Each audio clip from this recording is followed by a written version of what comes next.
반갑습니다. 우리 옆 사람과 한번 인사합시다. 하나님이 당신을 사랑하십니다. 실험 심리학 용어 중에서 무주의 맹시라고 하는 용어가 있습니다. 무주의, 그러니까 주의를 하지 않는, 주의가 없는 맹시라고 하는 용어가 있는데요. 이 뜻이 뭐냐면 한 가지에 너무 집중하면 명백히 존재하고 있는 또 다른 것을 보지 못하는 현상이 무주의 맹시라고 하는 용어입니다. 일종의 인지적 착각을 의미하는 단어입니다.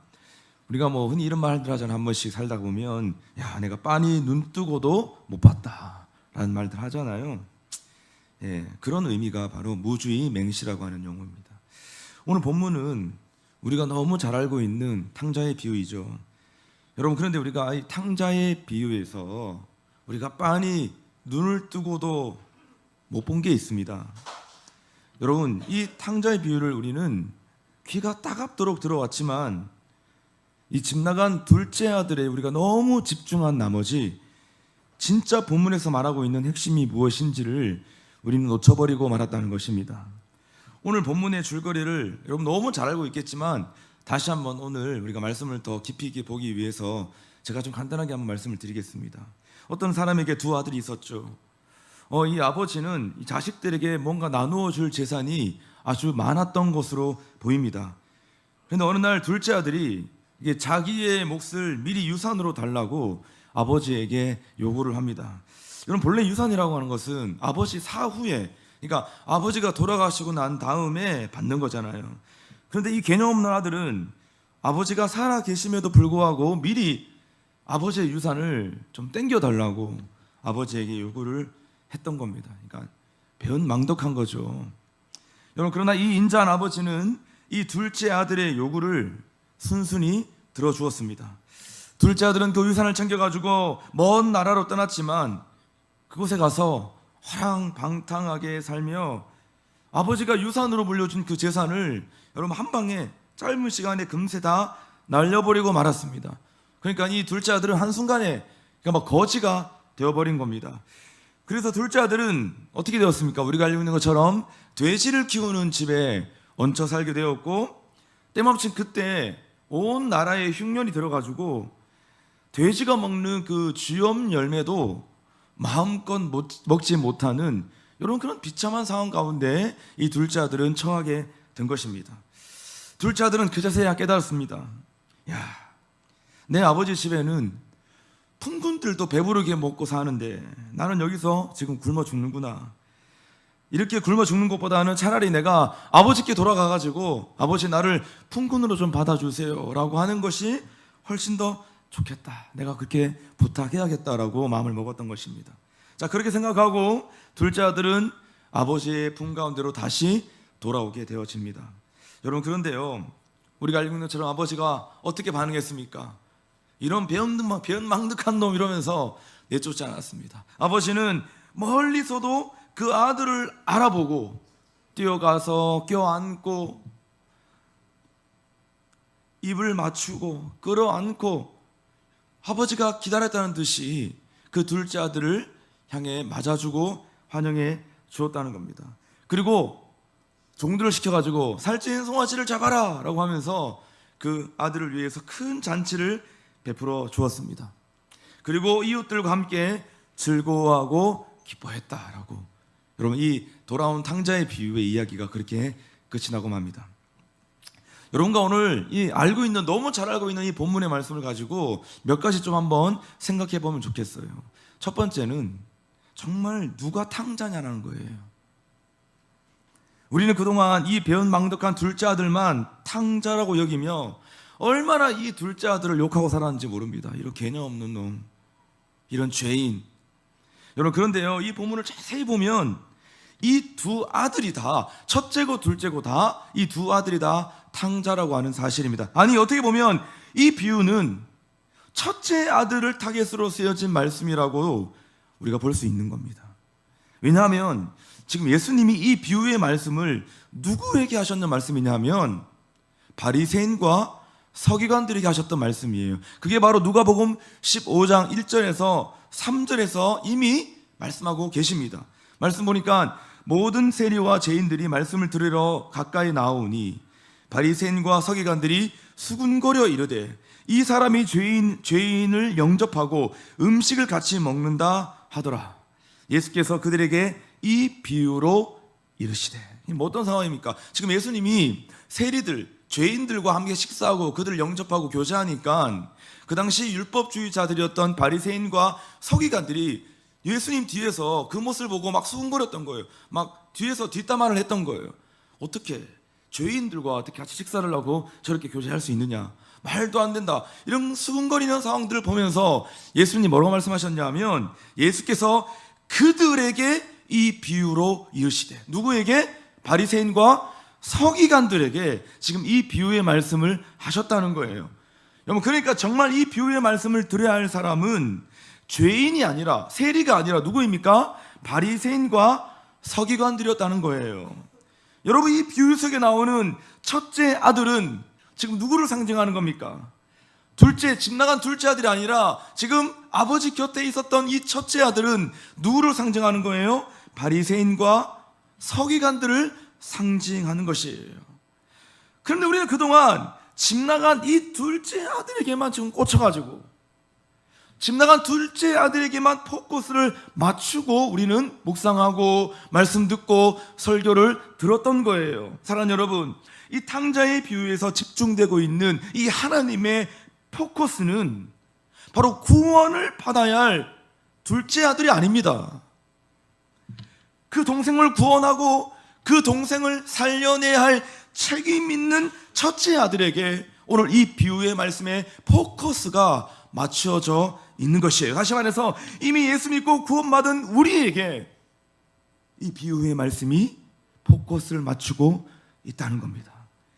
늘 뜨거운 예배를 말하고, 늘 하나님의 임재하심, 하나님의 기름 부음, 하나님과의 친밀한 관계를 말하지만 태신자들에게 전혀 관심이 없는 그 사람들에게, 여러분, 주님은 이 본문의 말씀, 이 비유의 말씀을 하고 있다는 사실입니다. 우리는 지금까지 이것을 놓치고 살았습니다. 그래서 날마다 둘째 아들만 탕자라고 여기며 우리는 삶을 살고 있었던 거예요. 두 번째로 뭔가 좀 살펴보고 싶은 것은, 정말 아버지를 몰랐던 아들은 누구일까? 정말 이 아버지를 몰랐던 아들은 누구냐? 첫째 아들입니까? 둘째 아들입니까? 피차 일반이죠. 첫째고 둘째고 지금 다 아버지의 마음, 아버지를 몰랐습니다. 여러분, 그런데 둘째 아들은요, 지금 돌아와서, 빈손으로 돌아와서 아버지의 마음을 깨달았어요. 아니, 타국에서 그 돼지가 먹는 쥐염 열매를 먹을 때부터 둘째 아들은 아버지의 마음을 깨달았습니다. 그리고 돌아왔을 때 묻지도 않고 따지지도 않고 있는 모습 그대로 온 마음을 다해 반겨주는 그 아버지의 모습을 보고, 여러분, 둘째는 뒤늦게나마 이 아버지의 마음을 깨달았습니다. 여러분, 그러나 첫째 아들은 지금껏 아버지와 함께 있으면서도 아버지가 시키는 일을 꼬박꼬박하고 살았지만 정작 아버지를 몰랐어요. 아버지가 왜 밤에 잠을 잘 못 주무시는지, 아버지가 왜 동구 밖을 자꾸 바라보시는지, 아버지가 왜 그 막내를 기다리며 우시는지, 그 눈물의 의미를 여러분, 첫째 아들은 전혀 몰랐던 겁니다. 고작 대들면서 지금 아버지께 한다는 말이 뭡니까? 오늘 보면 29절에서 말씀하고 있잖아요. 내가 여러 해 아버지를 섬겨 명을 어김이 없는데 내게는 염소 새끼라도 주어 나와 내 벗으로 즐기게 한 적이 있습니까? 나는 여러 해 동안 아버지를 섬겨서 아버지의 명을 어긴 적이 없는데 나한테는 아버지, 나를 위해서는 염소 새끼 한 마리 잡아준 적이 있습니까? 여러분, 지금 이렇게 첫째 아들이 말을 하고 있는 겁니다. 여러분, 첫째 아들은 자신이 지금 아버지께 순종했다고 자랑합니다. 자기의 의를 내세우는 거죠. 여러분, 그 말 속에, 이 첫째가 했던 이 말 속에 그의 삶의 동기와 태도가 고스란히 드러나 있습니다. 아버지를 섬겼다고 했잖아요. 아버지를 섬겨. 내가 여러 해 동안 아버지를 섬겨라고 했는데요. 여러분, 이 아버지를 섬기라고 하는 이 말의 헬라어 원문을 살펴보니까 기가 막힙니다.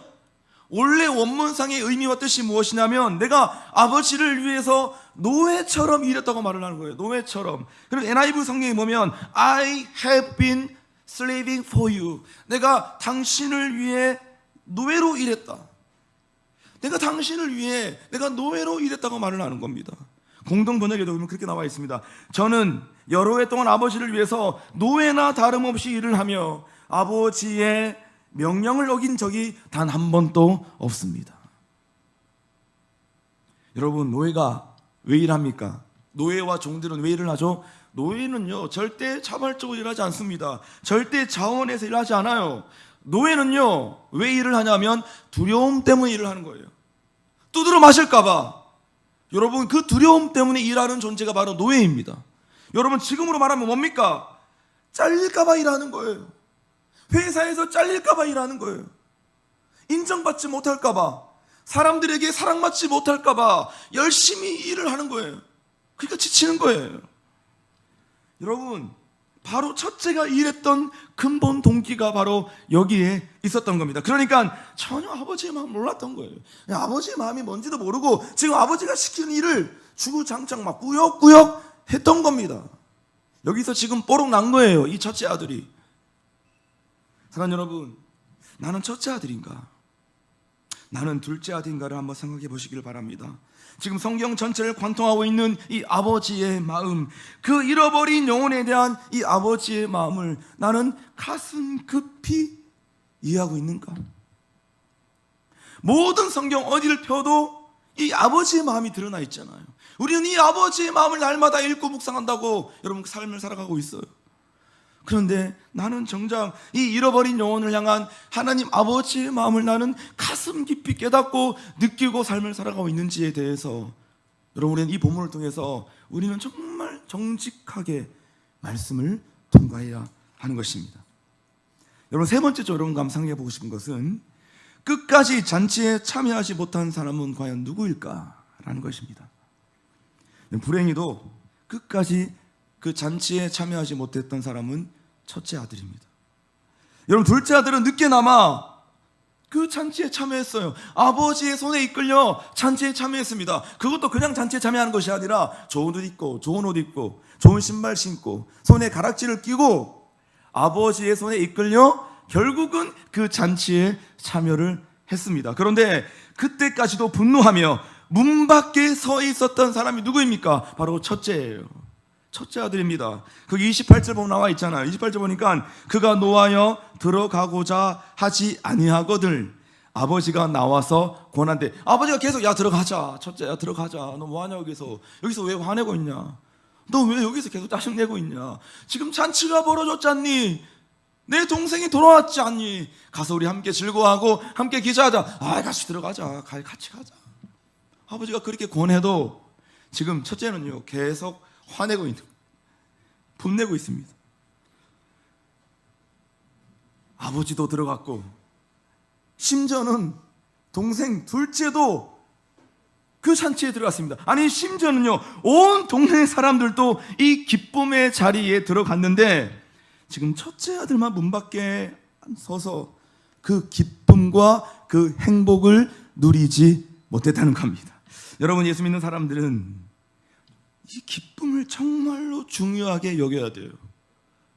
여러분, 예수 믿는 그리스도인들은, 교회 다니는 사람들은요 이 기쁨을 정말 중요하게 생각해야 됩니다. 이 기쁨과 행복이 우리의 신앙생활 가운데 얼마나 큰 영향력과 생명력을 미치는지를 알아야 되는 것이, 할렐루야.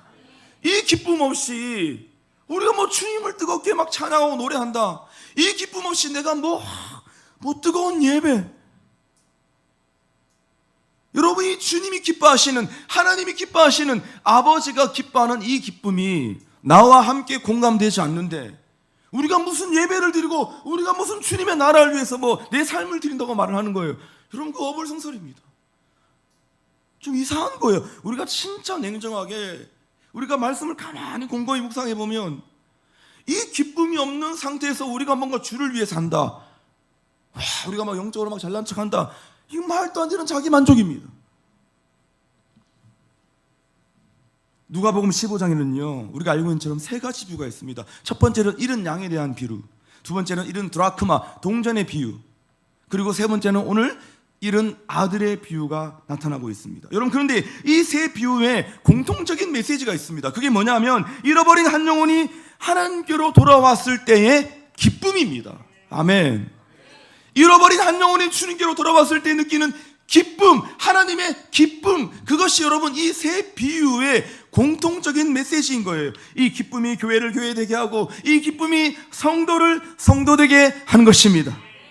여러분, 교회와 성도는 이 기쁨과 이 행복으로 사는 것이고, 여러분 목회하는 우리 목회자들과 모든 사역자들은 이 기쁨으로 목회를 하는 거예요. 주를 위해 내가 사역하겠다는 모든 사역자들은 이 기쁨으로 사역하는 거예요. 근데 이게 안 되면 엉뚱한 데 집중하는 거예요. 목회자도 마찬가지고 성도도 마찬가지고 모든 성도들 신앙생활을 평생 모태 신앙으로 알면 삶을 살아가는데 이 하나님의 아버지의 이 기쁨을 우리가 이해하지 못한다, 모른다고 한다면 여러분 우리는 어딘가에 지금 헛발질을 하고 다니는 것입니다. 그런데 첫째 아들에게는 이 기쁨이 지금 전혀 보이지 않습니다. 지금까지 두려움에 뿌리 박은 맹종이었을 뿐, 이 기쁨의 뿌리를 박은 것이 아니라, 이 아버지의 기쁨과 이 사랑의 뿌리를 박은 것이 아니라 두려움에, 어딘가의 두려움에 뿌리를 박고 맹종을 했을 뿐 이 기쁨이 없었던 겁니다. 그러니까 분노하고 있는 거예요. 그럼 분노의 뿌리는 두려움입니다. 다시 한번 얘기합니다. 분노가 있으신 분들이 계십니까? 늘 화가 나는 분들이 계십니까? 여러분, 그 뿌리는 두려움입니다.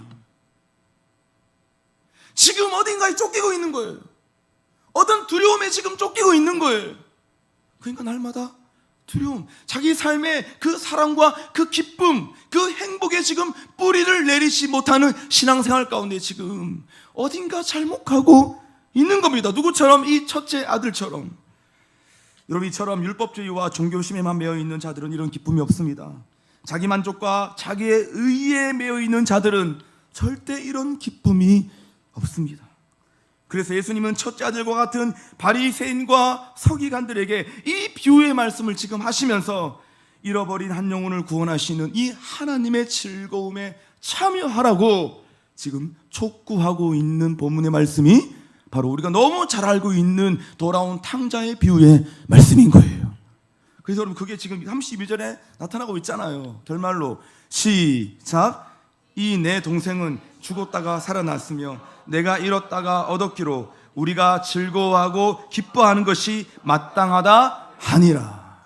아멘. 우리가 즐거워하고 우리가 기뻐하는 것이 마땅하다. 왜? 지금 잃어버린 너의 동생이 죽었다 살아났으니까. 지금 바리새인과 서기관들에게, 야, 너희 첫째 아들과 같은 놈들아, 내가 이 지금 죄인과 세리들을 살리려고 이러고 앉아있는데, 야, 이들이 지금 주님께로, 나에게로 돌아오는 것, 하나님께로 돌아오는 것, 우린 이것을 즐거워하고 기뻐하는 것이 마땅하다. 너 지금 뭔 생각하고 있느냐?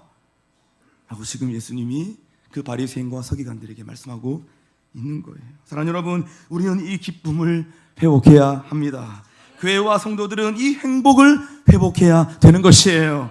이 행복이, 이 기쁨이 태신자들 살 수 있는 원동력이 되는 거예요. 이 기쁨과 이 행복 없는데 무슨 태신자를 살립니까? 무슨 행축을 합니까? 지금 내 삶에 이런 기쁨과 행복이 없는데, 아니 이게 도대체 어떤 느낌인지도 모르는데 우리가 무슨 태신자를 살리고 우리가 무슨 전도를 하고 복음 전파를 하고. 여러분, 진짜 우리는 이 기쁨이 있어야 됩니다. 여러분, 지난 봄행축할 때 여러분 들으셨겠지만 어떤 한 자매님이, 그럴 자매님이 아니거든요. 그런 에너지가 없는 자매예요. 근데 막 집에서요 막 점프를 했다는 거예요. 왜 그러냐고 들어보니까 자기 태신자가 행충 예배 때 오기로 같이 약속을 했다는 거예요.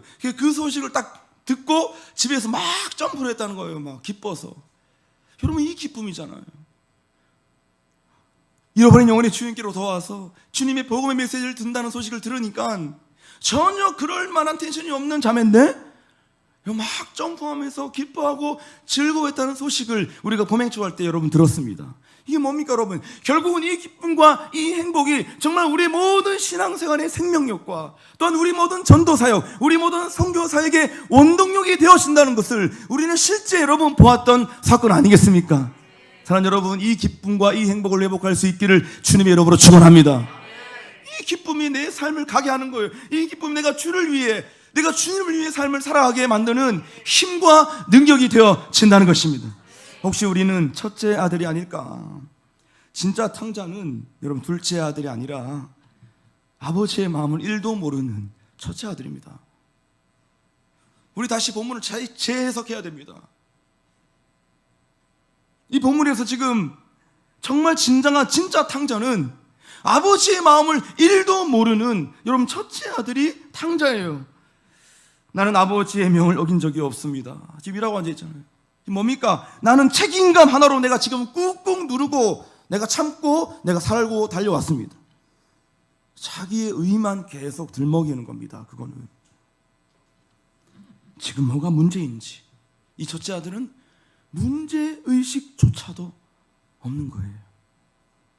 사랑하는 여러분, 가을 행축이 시작된 시점에서 나는 정말 하나님 아버지의 마음을 알고 있는지 우린 돌아봐야 됩니다. 자꾸 몰아갈 게 아니라 뭐 자꾸 민다고 해서 밀리는 것도 아니고 제가 몰아간다고 해서 여러분들이 몰릴 사람들도 아니고 우리가 지난주 직무시로부터 지금 행축이 시작되었는데 정말 우리가 주님 앞에서 진지하게 냉정하게 정직하게 나는 정말 하나님 아버지의 마음을 알고 있는지를 우리는 돌아봐야 되는 거예요. 성경을 전체를 관통하고 있는 하나님 아버지를 내가 느끼며 살고 있는지 아니면 늘 내 생각에 사로잡혀 내가 욕심만 부리고 지금 내 삶을 살아가고 있는지를 우리는 묵상해 보아야 하는 겁니다. 서두에 말씀드렸지만 우리는 항상 뜨거운 예배를 언급하고 살아있는 예배를 언급하고 늘 건강한 교회 건강한 공동체를 늘 언급하지만 죽어가는 영혼에 대한 부담감은 내가 얼마나 느끼고 있는지 하나님 아버지의 마음은 내가 얼마나 알고 있는지 늘 우리가 추구하고 싶은 그 건강한 교회와 늘 우리가 추구하고 싶은 건강한 신앙생활이 되기 위해서는 영혼을 살리는 그 기쁨이 회복될 때 건강한 교회와 건강한 신앙생활이 회복될 수 있다는 것을 믿을 수 있기를 주님의 이름으로 축원합니다. 한 사람을 마지막으로 여러분과 좀 나누고 싶은 것은요.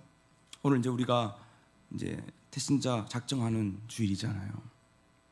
여러분 한 사람을 복음으로 바꾸는 일은 절대 마음과 열심만으로는 되지 않습니다. 여러분 아직까지 너무 순수하십니까 혹시? 뭐 마음만 있으면 되지. 내가 뭔가 열심만 있으면 되지. 여러분 그런다고 한 사람을 절대 주님의 복음으로 바꿀 수가 없습니다. 뭐가 필요하냐? 전략이 필요하다는 겁니다. 마음만은 안 돼요. 전략이 필요한 거예요. 여러분 21세기 전도법은 딱 하나 남아 있습니다. 이제 물론 우리가 길거리 전도도 할 수 있고 노방 전도도 할 수 있고 여러분 축구 전도도 할 수 있지만 여러분 적어도 한국 사회 안에서 이제 이 21세기 한국 사회에서 유일하게 하나 남아 있는 전도법은 여러분 이제 하나밖에 없어요. 그게 뭐냐면 태신자 관계 전도입니다. 저는 그렇게 생각하는 사람입니다. 그래서 제가 이제 여기에 올인하기로 여기에 집중하기로 결정을 한 거예요. 물론 우리가 길거리 전도할 수 있습니다. 그것은 여러분 복음의 야성, 전도의 야성을 기르기 위해서 우리가 훈련하는 마음을 하고 하는 것이 진짜 여러분 이제 이 21세기에서 한 영혼이 주님께로 돌아오는 이 전도가 되는 확률은 이제 태신자 관계 전도밖에 없습니다. 왜? 통계가 그것을 얘기해주고 있습니다. 통계에 보니까 여러분 관계를 통해서 교회로 돌아오는 사람이 몇 %냐면 87%라고 합니다. 그러니까 여러분 대다수 지금 이 시대에 주님께로 돌아와서 전도된 사람들, 이 사람들은 누구냐? 관계를 통해서, 관계 전도를 통해서 거의 대부분의 사람들이 주님께로 돌아왔다는 통계입니다. 우리 교회는 그래서 이것을 우리가 이런 지번 봄부터 우리가 작정을 하고 이제 이 전략을 가지고 태신자 관계 전도로 우리가 나가고 있는 거예요. 그래서 크게 우리가 10스텝이 있고 A 스텝이 있고 여러 가지 스텝들이 있는데 쉽게 말하면 우리는 3단계로 우리가 지금 이 전략을 가지고 우리가 행축을 진행하는 겁니다. 3단계가 뭐냐면 첫 번째는 태신자를 작정하는 거예요. 같이 해봅시다. 태신자를 작정해야 한다.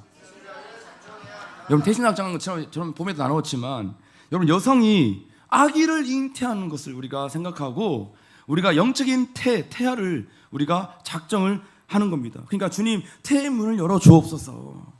하나님, 영적인 태의 문을 열어주세요. 우리가 그렇게 기도하는 마음을 가지고 태신자를 작정하는 거예요. 그래서 갈급한 심령, 예비된 심령을 찾는 겁니다. 여러분, 지금 불특정 다수에도 복음을 들어야 되지만 이번 가을에, 지난 봄에 꼭 복음을 들어야 할 사람을 우리가 잉태하는 거고, 이번 가을에 꼭 복음을 들어야 할 사람, 하나님께서 이미 예비해 주신 영혼, 준비된 심령을 우리가 기도 가운데 찾고 기도 가운데 받아가지고 우리가 태신자 작정을 한다는 겁니다. 여러분, 사도행전 16장 14절의 말씀, 우리가 잘 알고 있는 말씀이잖아요. 같이 봅시다. 시작. 두아디아라시에 있는 자색 옷감 장사로서 하나님을 섬기는 루디아라 하는 한 여자가 말을 듣고 있을 때 주께서 그 마음을 열어 바울의 말을 따르게 하신지라. 바울이 빌립보 지역에 가서 이제 막 기도처를 찾고 있었어요. 내가 기도할 수 있는 곳이 어딘지 찾고 있는데, 그때 누구를 만나냐면 자색 옷감 장사 루디아를 만났습니다. 여러분, 이 루디아는 하나님이 준비시켜 주신 영혼이었어요.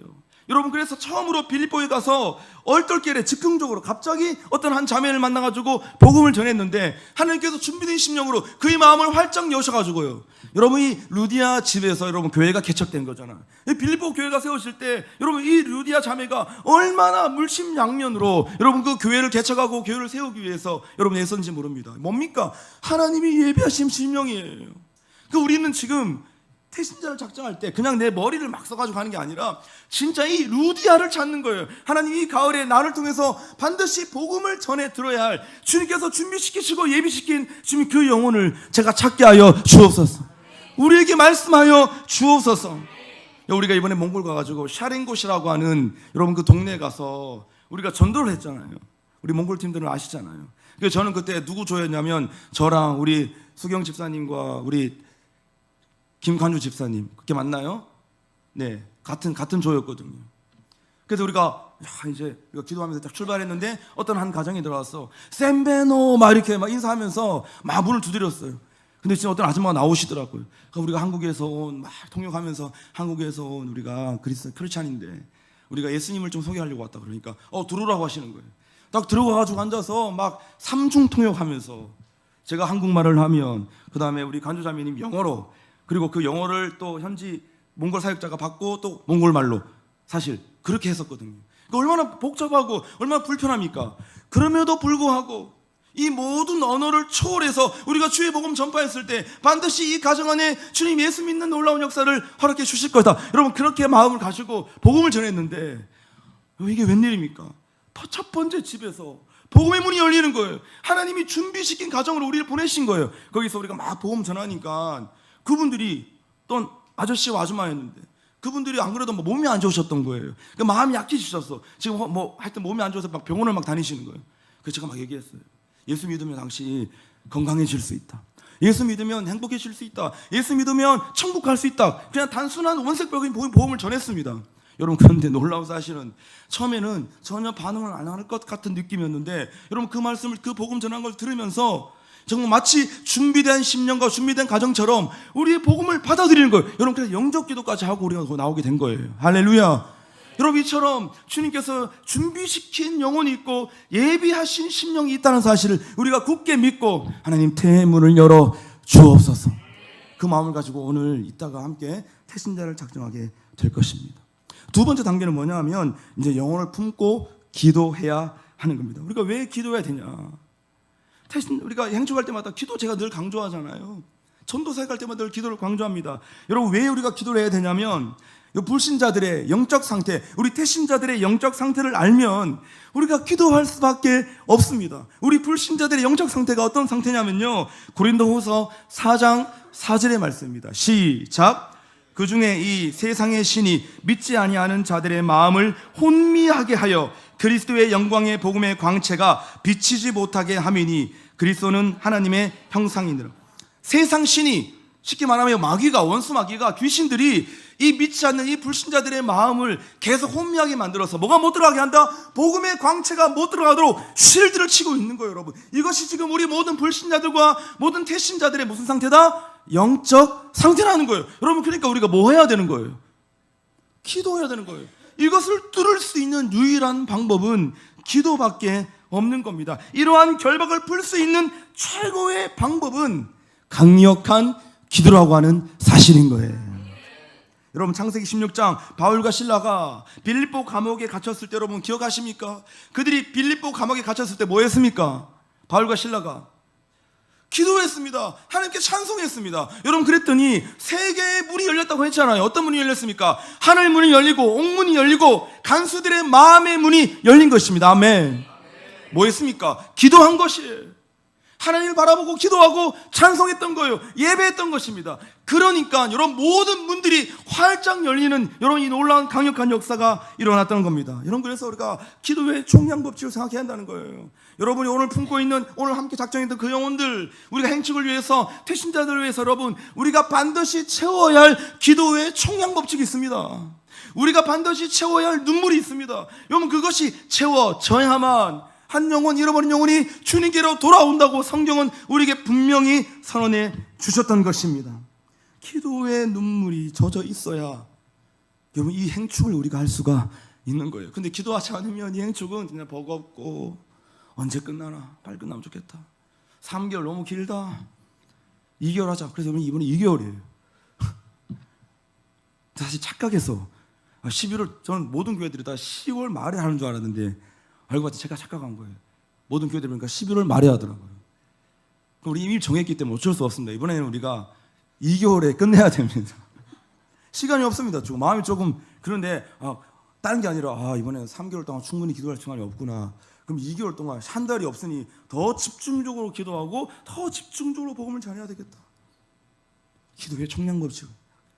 기도하면 모든 문들이 열리고 하늘문이 열리고 옥문이 열리고 모든 태신자들의 마음의 문이 열린다는 사실을 알고 우리 행축 시작했는데 오늘부터 기도에 집중할 수 있기를 주의 이름으로 축원합니다. 마지막 세 번째 여러분 전략이 뭐냐? 그냥 단순한 거예요. 교회로 인도해내서 복음을 듣게 하는 거예요. 어떻게 하든지 교회로 데리고 와야 돼. 이거 이제 여러분들이 오해 안 하시죠? 여러분, 그 영혼이 교회에 와서 정착을 하고 그건 두 번째 문제. 그건 정말 주님이 또 하셔야 될 일이에요. 근데 어떻게 해서든지 내 태신자들이 교회에 와서 복음을 듣게 만들어야 되는 거예요. 이 자리에 앉아있게 해야 되는 것이에요. 왜입니까 여러분? 로마서 10장 17절 그러므로 믿음은 들음에서 나며 들음은 그리스도의 말씀으로 말미암느니라. 아멘. 복음을 들어야, 말씀을 들어야 그들이 믿음이 생기든지 말든지 하죠. 여러분들이 복음을 전할 수도 있지만 집중적으로 준비한 복음 설교를 여러분 듣게 만들어야 되는 거예요. 이 자리에 앉아서. 그러면 그 영혼이 들었잖아요. 그럼 시간이 몇 개월 걸릴 수도 있고 몇 년이 걸릴 수도 있습니다. 반드시 한번 그 들은 복음은 여러분 절대 떠나야 되는 것이 아닌 거예요.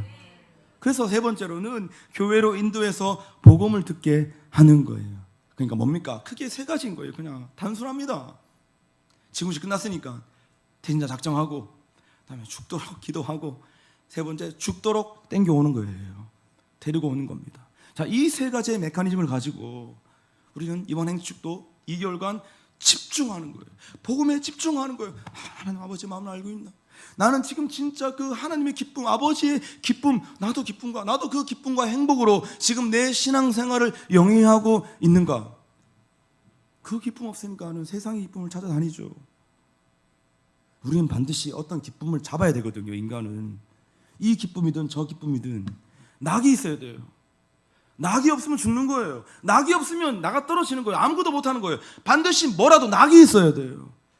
그런데 이 낙이 없으니까 자꾸 세상에서 추구하고자 하는 세상의 낙과 기쁨과 행복과 즐거움을 찾아 헤매는 거예요. 그러니까 다시 또 빈털터리로 와가지고 허무합니다.